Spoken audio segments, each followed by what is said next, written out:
नमस्कार दोस्तों, मैं हूं संजीव चौहान, आपका हमजुबान स्टेट मिरर हिंदी में। और मेरे साथ जयपुर से खास मेहमान जुड़ रहे हैं स्टेट मिरर के दर्शकों की जानकारी देने के लिए।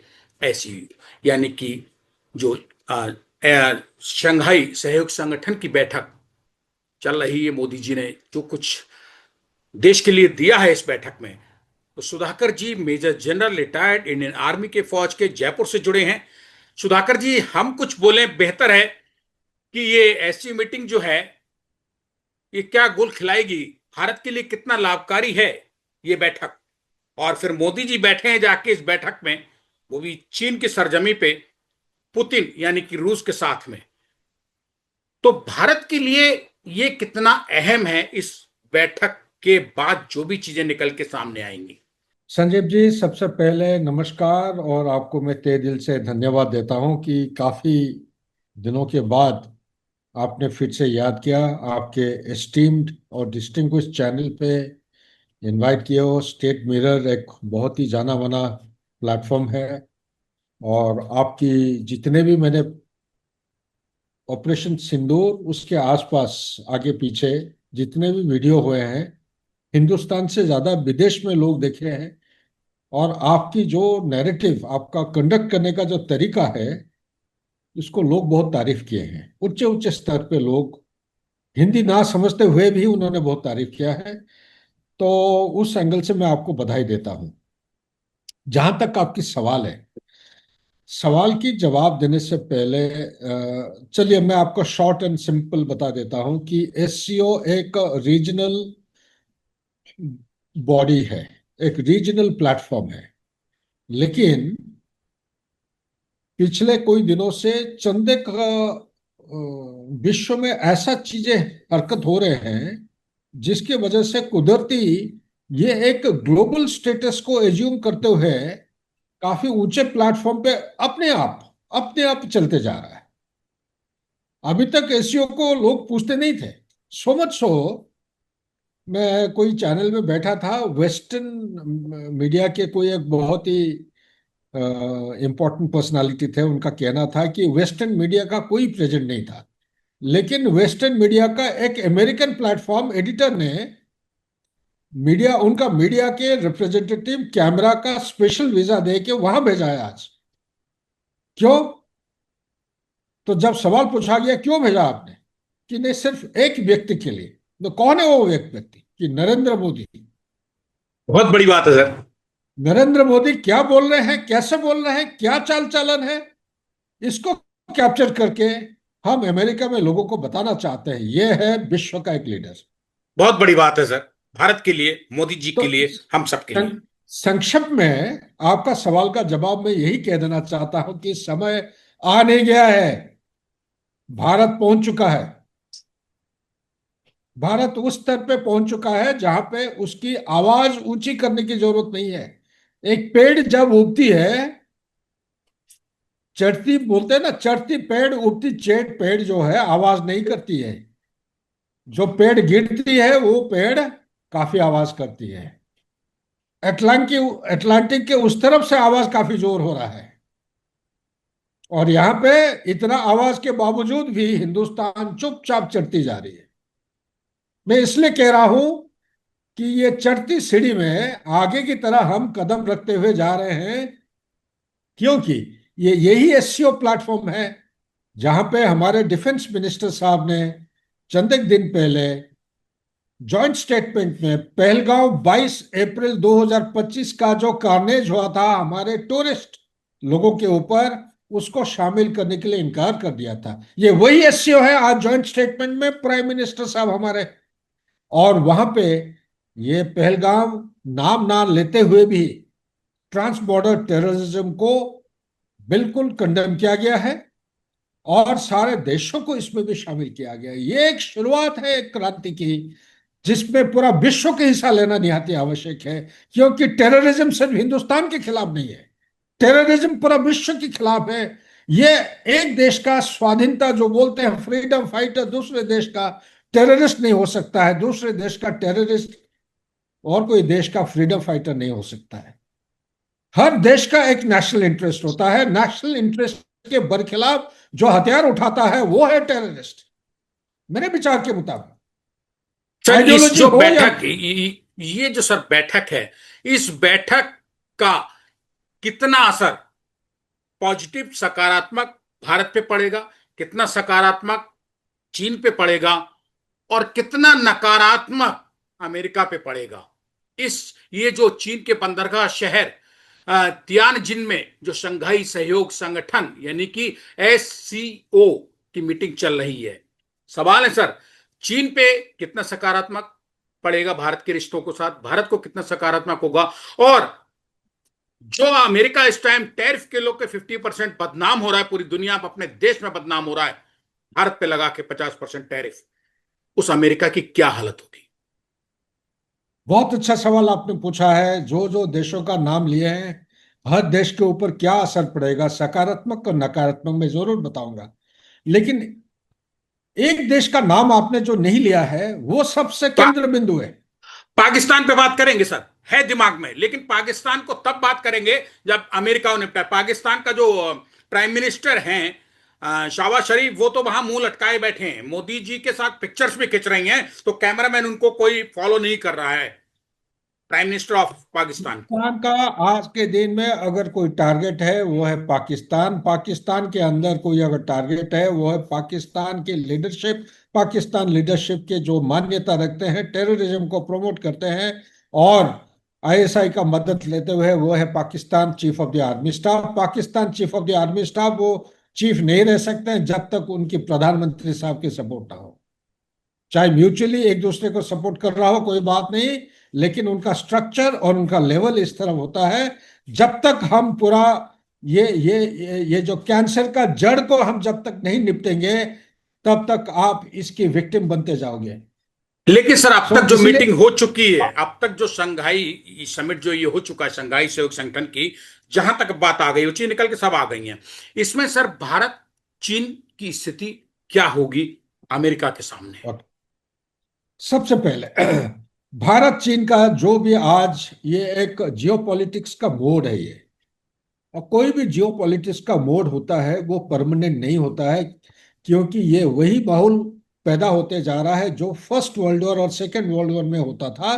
और फर्स्ट और सेकेंड वर्ल्ड वॉर में ये चलते चलते रिश्ता और अलायंसेस बनते थे टूटते थे, बनते थे टूटते थे। मिसाल के तौर पे ये वही जर्मनी है जो रशिया के साथ एक एग्रीमेंट साइन किया था, नो वॉर पैक्ट, और एग्रीमेंट को कामयाब मतलब जमीन पे उसको इंप्लीमेंट करने से पहले वो टूट गया था, वो हमला कर दिया था उन्होंने रशिया की। इसी किस्म की कुछ कुछ कहानी, इसी तरह कुछ नैरेटिव बनती जा रही है। तो आज ऐसा है, टैरिफ के वजह हो या और कोई कारण, लेकिन केंद्रित है टैरिफ। डोनाल्ड ट्रंप का जो कॉन्स्टिट्यूशन दो चीजों के लिए इजाजत देता है।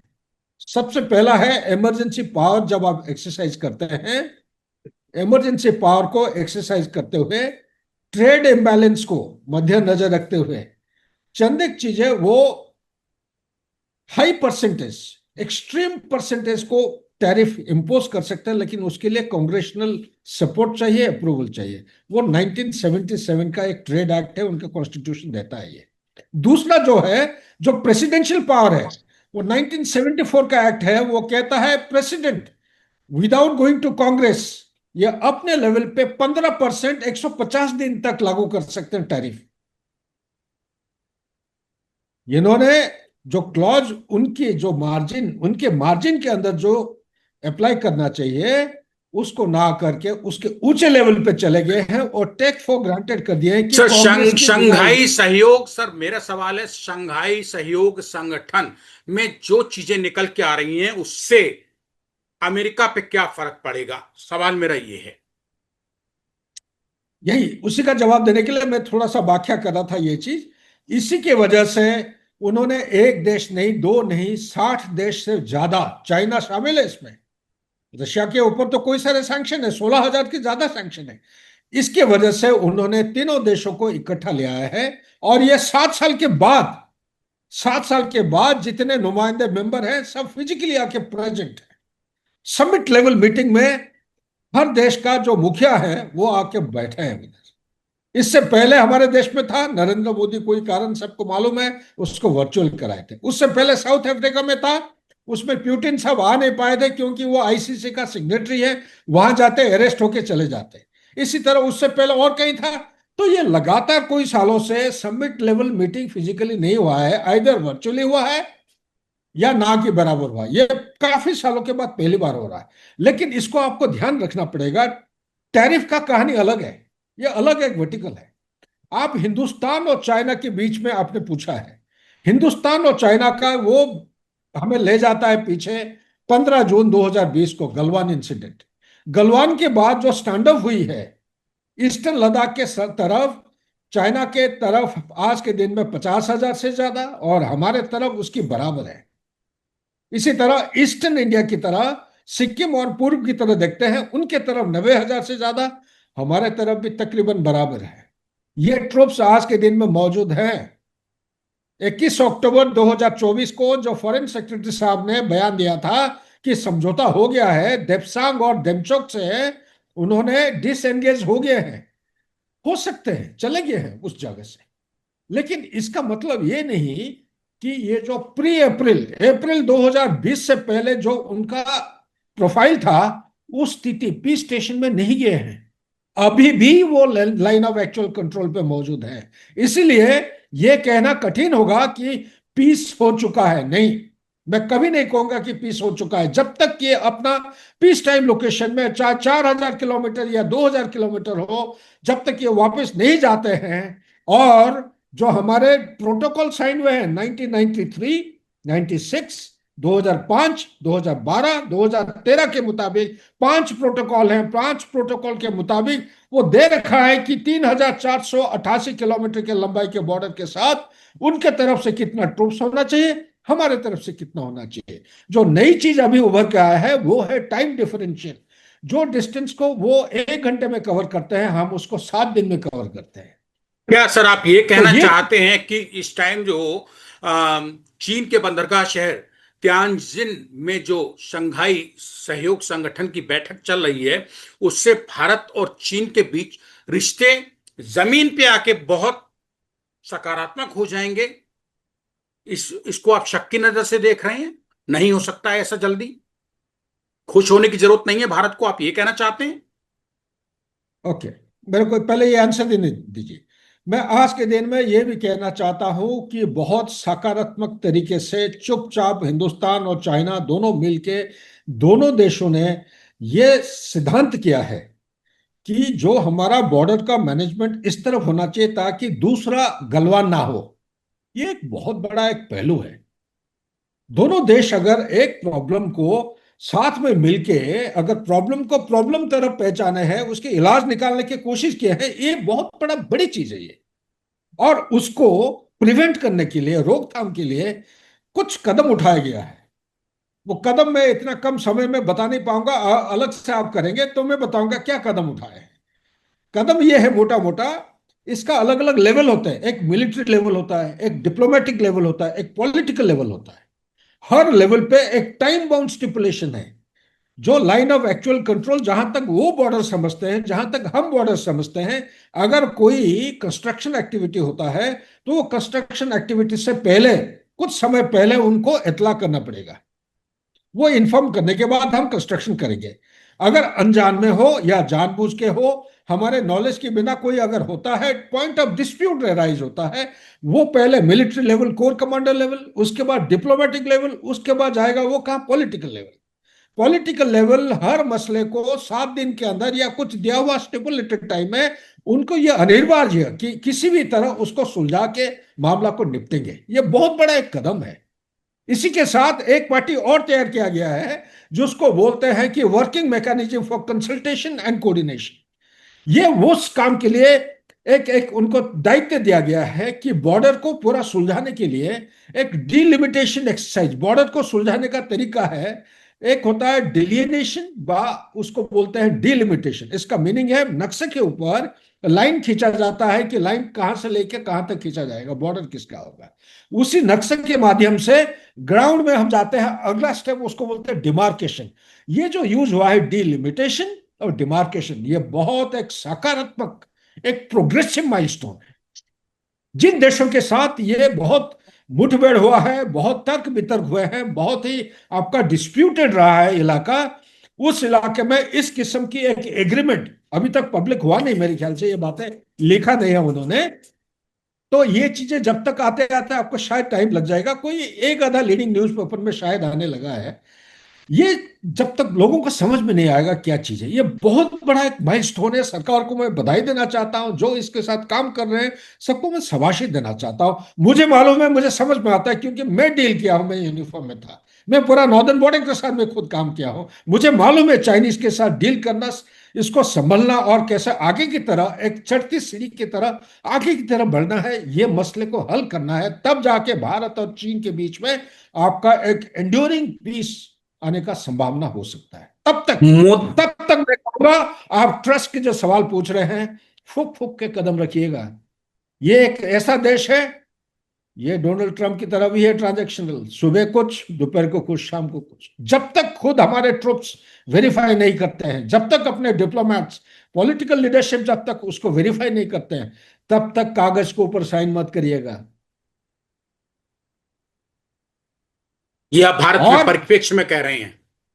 यस, और यहां पे ये कह रहा हूं, समय आ गया है जब भारत की बात लोग सुनते नहीं थे। समय आ गया है, भारत बहुत कसरत किया है आगे बढ़ने के लिए, कि भारत की जो मौजूद जो पोजीशन है उसको ना केवल पूरा विश्व में सब पहचानने लगे हैं। भारत कुछ बोले या ना बोले, उसका जो साइलेंस है, तो साइलेंस को समझना भी लोग अभी शुरू कर दिए हैं। वो साइलेंस का मीनिंग ये है, वो साइलेंस का मीनिंग ये है कि जो दुविधा आज भारत के ऊपर हो रहा है वो आप विश्व के ऊपर होने वाला है। और हम जो आपके सामने पेश कर रहे हैं, समय आए या ना आया हो, उसको आप कबूल करिए। एक आप अगर राइजिंग पावर, चाइना एक राइजिंग पावर, उनका और भारत का तुलना नहीं कर सकते हैं। हमारा अगर 4.19 ट्रिलियन यूएस डॉलर इकोनॉमी है, तो आज उनके 19 ट्रिलियन से ऊपर है, 19 और 20 के बीच में, करीब करीब 5 साढ़े 5 गुना ज्यादा है। तो तुलना करना ये बेवकूफी होगा। लेकिन इग्नोर करना, वाह, या नेग्लेक्ट कर देना भारत की बातों को, उनके लिए बहुत बहुत कड़ी, मैं कहूंगा बहुत महंगा पड़ेगा। तो इसलिए मैं चाइना को एक हमने ये वादा कर दिया है कि आपको ये एक्सेप्ट करना पड़ेगा। अगर आगे आप विश्व की सीढ़ी पे चढ़ना चाहते हो, क्रेडिबिलिटी, विश्वास और ट्रस्ट के साथ अगर ग्लोबल पावर बनना चाहते हो, हिंदुस्तान के बिना आप नहीं बन सकते हो। उनको हिंदुस्तान को उतना चाहिए जितना हमें चाइना को चाहिए। लेकिन मेजर जनरल सुधाकर साहब, आपने भारतीय फौज को 40 साल जिया है, आप जियो पॉलिटिक्स के मास्टर हैं, खास तौर से अफगानिस्तान, ईरान, नेपाल, भारत, चीन, पाकिस्तान, भूटान, बांग्लादेश, ये तो आपके मतलब टिप्स ऐसे हैं, कुछ भी आपसे बात कर ली जाए।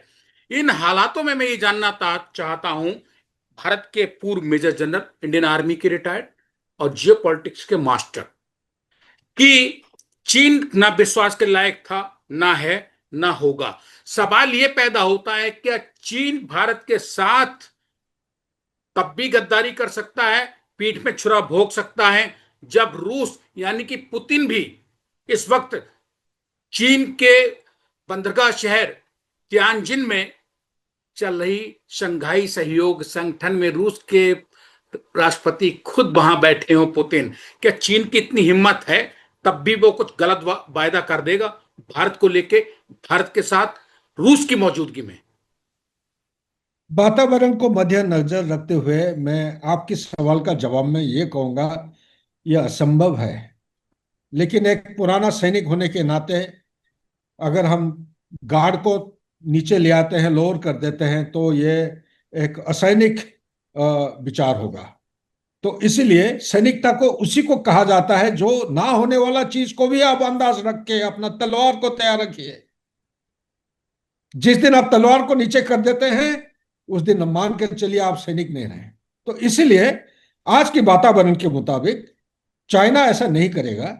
लेकिन अगर करता है, तो हिंदुस्तान को हर हालत में तय रहना है कि उसको मुंह तोड़ जवाब नहीं, बट घुसपैठ करके ऐसा जगह पे ठोकेंगे जैसे पाकिस्तान को ठोके। आपने भी बात उठाई थी सुधाकर जी पाकिस्तान को लेके। पाकिस्तान कुछ दिन पहले जब राजनाथ सिंह जी भारत के रक्षा मंत्री पहुंचे थे चीन, इसी मीटिंग में, वहां पे मुंह की खा के लौट के गया वापस खाली हाथ। अब प्रधानमंत्री मोदी के सामने पाकिस्तान के प्रधानमंत्री शहबाज शरीफ बैठे हुए हैं, पूर्व प्रधानमंत्री पाकिस्तान के नवाज शरीफ के छोटे भाई जो महाघाग हैं। जब भी इस मीटिंग की 2 दिन से बैठकों की पिक्चरें खिंच रही हैं, उनमें भी अनजान से भटक रहे हैं। पिक्चरों में भी मोदी जी लेफ्ट यानी भारत, वो राइट। मतलब ऐसा नहीं है कि वो भाग रहे हैं, मोदी जी उनको मौका ही नहीं दे रहे हैं फोटो खिंचवाने का साथ। ये क्या इशारा कर रहा है? सामरिक, ये पॉलिटिकल, जियो, हर तरीके से। ये शरीफ साहब एक अच्छे व्यक्ति हैं, बहुत ही भद्र व्यक्ति जो बोलते हैं हम। लेकिन पाकिस्तान का प्राइम मिनिस्टर का जो स्थिति है, उनका जो स्टेटस है आज के दिन में, उनके ऊपर बहुत बड़ा सवाल है। ये अनपॉपुलर, अनइलेक्टेड, इसको सिलेक्ट करके रखा गया है। इमरान खान का जो स्थिति था, इसका भी वो स्थिति है, अनपॉपुलर। तो ये जब सिलेक्ट करके बैठाए गए हैं, उस समय पॉपुलर लीडर कौन था? इमरान खान। तो बोलने का मकसद ये है कि ऐसा दुविधा वाला परिस्थिति में पाकिस्तान का इलेक्शन हुआ था, और इसी के वजह से पाकिस्तान आर्मी, आप 9 मई 2023 को क्या हुआ था, अपना ध्यान थोड़ा ले लीजिए। पाकिस्तान के इतिहास में पाकिस्तान को एक डेमीगॉड, एक भगवान, एक अल्लाह के जैसे मानते हैं पूरा उनके नागरिक।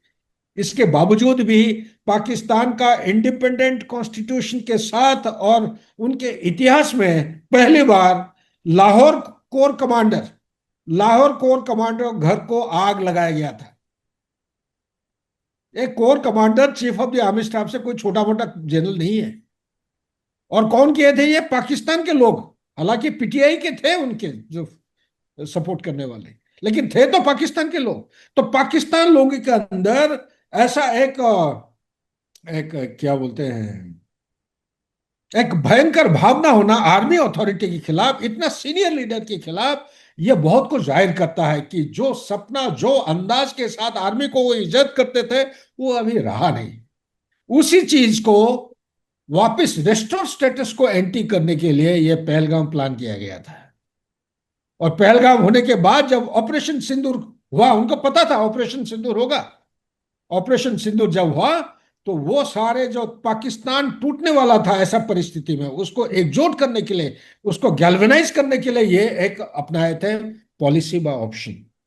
और उसी ऑप्शन के जरिए से पूरा पाकिस्तान को आज उन्होंने इकट्ठे करके रखे हैं। लेकिन ये कभी भी टूट सकता है। इसी के साथ जो सवाल आप पूछ रहे हैं, ये फोटो खींचने लायक नहीं है, अभी दुविधा में है। आज इनका अगर आप इलेक्शनरी या रिपब्लिक मैंडेट अगर लेते हैं, कोई इनको मानता नहीं है जब प्रधानमंत्री। ये प्रधानमंत्री होते हुए ये जाके सेल्फ अपॉइंटेड फील्ड मार्शल कैसे हो गए? कैसे चले गए उधर लंच के लिए, उसके गोद में बैठ के बिरयानी खा के आ गए? कैसे जा रहे हैं? सेकंड, अभी तक प्रधानमंत्री को जो इलेक्टेड है या बात सिलेक्टेड है, क्या एक डेमोक्रेसी में उनको इग्नोर करके एक चीफ को इतना मान्यता दिया जाता है? नहीं दिया जाता है। और सिंदूर में जिस तरफ ठोका गया है उनको हिंदुस्तान की तरफ से, उनको तो 1 साल नहीं, कम से कम 5-10 साल तो नींद नहीं आएगी। लेकिन इसके साथ ये भी मैं कह देना चाहता हूं भारत को, we should not bask in the glory of past. हमें हमेशा तैयार रहना चाहिए। जब जब पाकिस्तान के ऊपर झटका लगा है, तब तब उन्होंने उसका बदला लेने के लिए कोई ना कोई कदम उठाए हैं। वही पाकिस्तान जो कटोरी लेके भीख मांग रहा था, क्या उसका हिम्मत था पहलगाम करने के लिए? नहीं। तो कैसे किया उसने? तो कोई ना कोई उसका सपोर्ट किया है। यही चाइना सपोर्ट किया है। अगर चाइना सपोर्ट किया है, तो क्या दोबारा यह सपोर्ट नहीं कर सकता है? इसी को रोकथाम करने के लिए ये हिंदुस्तान ने यह पद्धति उठाया है। ये एक डिप्लोमेटिक कू है, ये डिप्लोमेटिक सुधा- सक्सेस है ये। मेजर सुधाकर जी, पाकिस्तान को छोड़ दीजिए। चीन जो अमेरिका का दुश्मन है, भारत जिसपे चीन की नजर रहती है, रूस जो चीन का दोस्त और भारत का दोनों का है। अब चीन की जमीन पे चीन, भारत, रूस तीन इकट्ठे हैं। अब इस तिकड़ी की इकट्ठा होना इनका, अमेरिका को इस टाइम क्या कह रहा होगा? ट्रंप क्या सोच रहे होंगे इस टाइम? आज के दिन में डोनाल्ड ट्रंप का बीपी हाई हो गया होगा। आप चेक कर लेना, किसी को रिंग करके, बीपी इंस्ट्रूमेंट काम नहीं कर रहे हैं। बातचीत सुन के नहीं, ये जो फोटो दो चार आपने दिखाया क्या, जिसकी जिक्र कर रहे थे, तीनों मुखिया जो खड़े हैं, जी खड़ा है सामने, एक तरफ नरेंद्र मोदी का पूरा शक्ल आ रहा है, हंस रहे हैं, और उनके दाहिने हाथ की तरफ पुतिन साहब खड़े हैं। और ये थोड़ी देर के लिए हंसी मजाक करने के बाद जब चल पड़ते हैं, पुतिन के हाथ लेके नरेंद्र मोदी और आप शरीफ साहब पीछे खड़े थे। ठीक है ना, वो चित्र, वो इमेज की बात कर रहे हैं। और वो कुछ बता रहे हैं, बता ये रहे हैं कि मैं अंदाज लगा रहा हूं कि टेररिस्ट, क्रॉस बॉर्डर टेररिज्म को कंडेम करना निहाती जरूरी है। इसको आप ना नजरअंदाज कर सकते हैं, ना दखल अंदाज कर सकते हैं। ये पूरा विश्व को एक ही भाषा में, एक ही धुन के साथ उसको बोलना निहाती आवश्यक है। नहीं तो क्या आप 9/11 की तरह इंतजार कर रहे हैं, जब झटका लगेगा, ट्विन टावर फिर से गिरेगा, तब जाके आप ये फिर मुनीर को जो गोद में लेके बिरयानी खिला रहे हो तब जाके बंद करोगे? कहां तक आप वेट कर रहे हो? सो ये दूसरा पॉइंट, आपके सवाल तीन हिस्सों में है। ये जो तीनों मिले हैं, इससे डोनाल्ड ट्रंप को एक जबरदस्त झटका मिला है। कभी वो उम्मीद नहीं कर रहा था कि हिंदुस्तान जाके, हमने उसके टैरिफ की वजह से नहीं, ये हमारा पहले से चलता आ रहा था चीन के साथ। 21 अक्टूबर ये टैरिफ शुरू नहीं हुआ था, 2024 21 अक्टूबर टैरिफ शुरू हुआ है ये जब 2.0 ट्रम्प में जब आने लगे, 9 अप्रैल से स्टार्ट हुआ है। ठीक है नहीं, तो वो पहलू अलग है। ये किस्मत, अच्छा हो बुरा हो, कुदरती ये क्या हुआ है, ऐसा सीक्वेंस में आ गया है, लग रहा है जैसे कि वो टैरिफ की वजह से हम जाके उनके गोद में बैठ गए। नहीं, हिंदुस्तान किसी के गोद में नहीं बैठेगा, ना बैठा है कभी, ना आगे बैठने जा रहा है। हम अपना देश के विचार के मुताबिक, रिक्वायरमेंट के मुताबिक, नेशनल इंटरेस्ट के मुताबिक हम कदम उठाएंगे। हमारा स्ट्रेटेजिक ऑटोनॉमी बरकरार रहेगा। लेकिन मैं एक सलाह देना चाहता हूं सरकार को, स्ट्रेटेजिक ऑटोनॉमी को थोड़ा कैलिब्रेट करना। कैलिब्रेट मतलब ये नहीं कि आप झुक जाएं, आप बेंड हो जाएं, आप जूतों को बस चाटना शुरू करो। नो, हिंदुस्तान की नागरिक एक छाती चौड़ा करके सेल्फ कॉन्फिडेंट, आत्मविश्वास के साथ चलना चाहिए। जैसे कोई साल पहले मैं सैन होजे में चल रहा था, उनका एक पुलिस था, मेरे को सैल्यूट मारा एक रास्ते में, उनका शॉपिंग कॉम्प्लेक्स में। तो मैं बाएं दाएं होके देखा, मैं सैल्यूट किसको दे रहा हूं? तो उसका जवाब में था, सर आपको नहीं सर। मैं टोपी पहना था, मैंने वापस किया। मैं फिर सैल्यूट किसको दिया आपने? बोला सैल्यूट हम हिंदुस्तान को दे रहे हैं। मैं क्यों?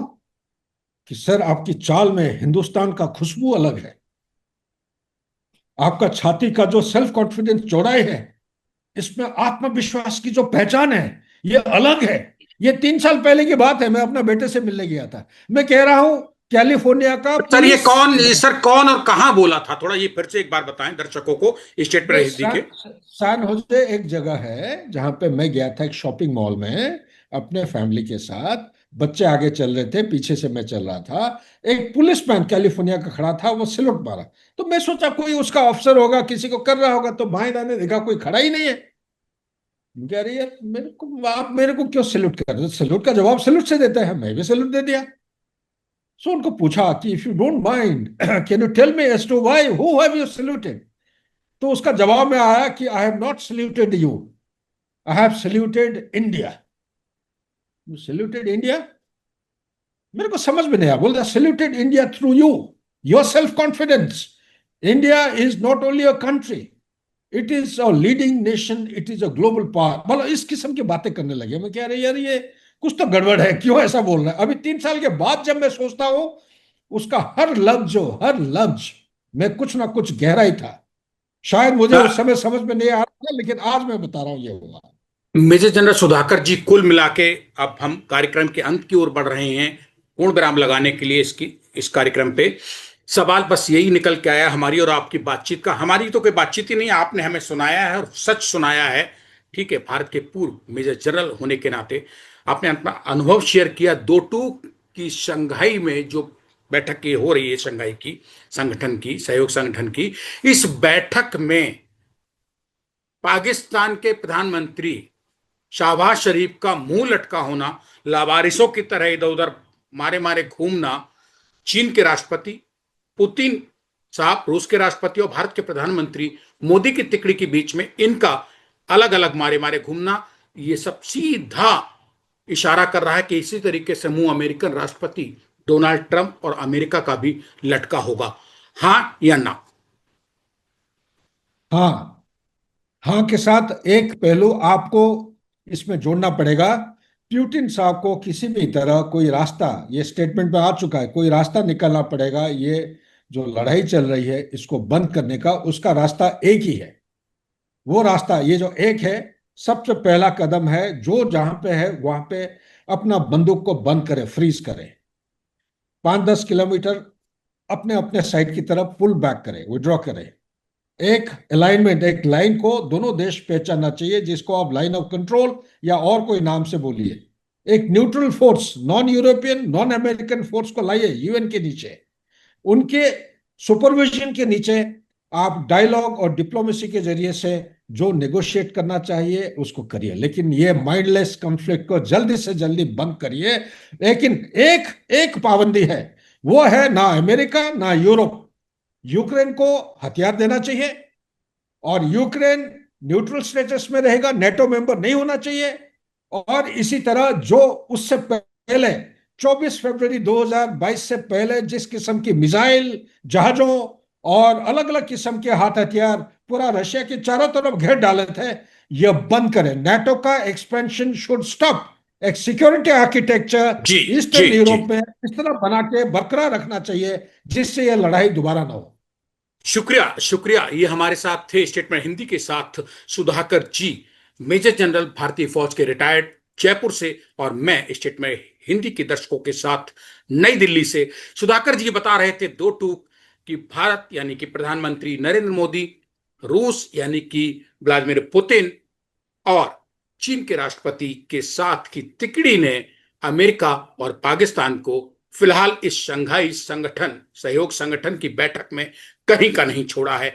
भले ही अमेरिका ने क्यों ना टैरिफ 50% लगा दिया हो और पाकिस्तान अभी ऑपरेशन सिंदूर की मार से उबरा भी ना हो। शुक्रिया सुधाकर जी, धन्यवाद बहुत बहुत, दो टूक बात करने के लिए स्टेट मेरठ से।